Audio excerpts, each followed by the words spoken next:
Eye-opener. More meat for the grinder. Who are Americans having children for today? How do you think American leaders would respond to this question? I imagine that most leaders would offer a politically correct answer like, children are our future, or it is God's will that we procreate, or we need to replenish our aging workforce to remain competitive in today's world. Even though corporations fire so many people in the pursuit of greater profits and are seeking ways to replace employees with robots, self-checkout kiosks or artificial intelligence, our leaders will pretend this is the reason more children are needed. In some cases, employees are even being replaced by the same artificial intelligence they trained. But we need to increase our workforce. The irony. Regardless of the state of the American economy, I would be willing to bet they would never say something like, "We need more children, so we can continue fighting wars all over the planet." I think I could accurately predict that few, if any, leaders would suggest the need for more bodies to be thrown into the profit, meat-grinding racket known as war. Even if you don't believe war to be a racket, I implore you to at least do some research into this possibility. The first step I would suggest is to listen to Eisenhower's warning against the military-industrial complex.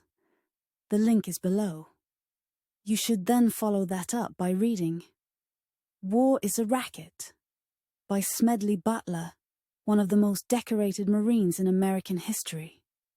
Butler was such a patriot that he thwarted a conspiracy by robber barons like J.P. Morgan and other elites who sought to overthrow the government of the United States of America. A direct link to the free PDF of that book is also below. In it, Butler addresses facts like why the offspring of the wealthy are seldomly tasked with going to war, and how the profitability of war keeps nations like America fighting. It's a good read, and it will open your eyes, if they're not yet open. Though slaughtering your children, or the children of people around the planet, may not be their stated goal, stopping them doesn't seem to be US leaders' priority. Even those conflicts over which the US has complete control.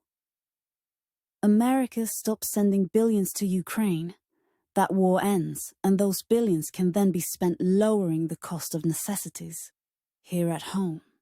America stops sending billions and weapons to Israel, and Israel stops its genocide in Gaza, and stops threatening to start World War III by bombing other countries in the Middle East.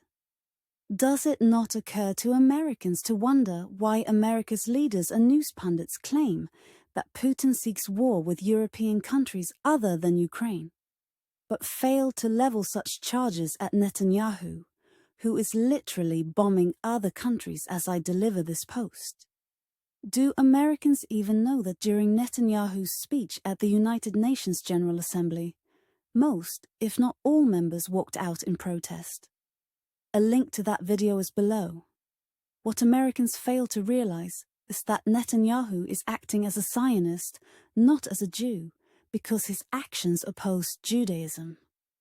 These are just two examples of how American leaders have pushed for wars that benefit Americans in ways that just never seem to come to fruition. In the past, economic stimulation was the excuse given for war. But America has been at war for decades now. So much so that some of our children and young adults have never known an America that wasn't at war. If only the economy truly benefited these younger generations that can no longer afford to buy a house and are on the verge of not being able to afford food. I might understand if the words American leaders spew failed to convey any promise of excess or a life of luxury for most, if not all Americans. But their rhetoric and actions have led to negative impacts for most metrics of life in America. More Americans are homeless. More Americans are having to finance food purchases. Food purchases that entail fewer groceries with less nutritional content. Do Americans realize that tobacco companies are marketing processed food in the same manner that tobacco companies marketed cigarettes back in the day? Do they realize that America allows for hundreds, if not thousands, of additives to the American food chain that are illegal everywhere else on the planet? If these American food companies can manufacture and sell their food in other countries without the unhealthy ingredients, why can't they do so in the United States? This food example, however, is simply to point out the lack of awareness or compassion that American leaders have for their own citizens.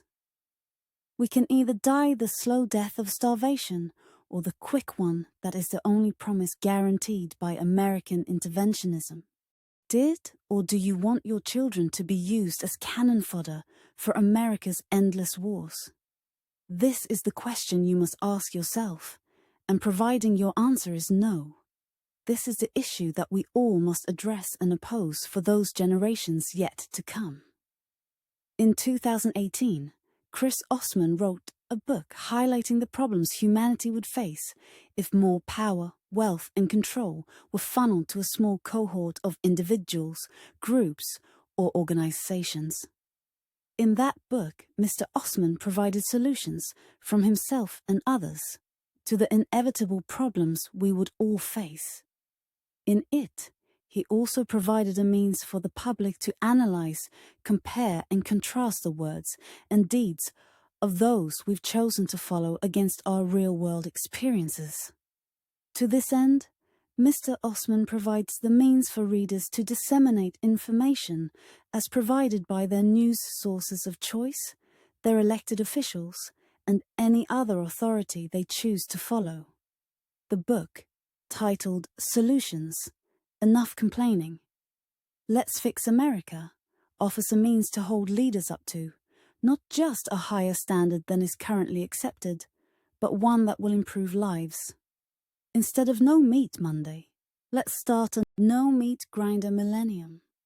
Click the link below and get your copy today.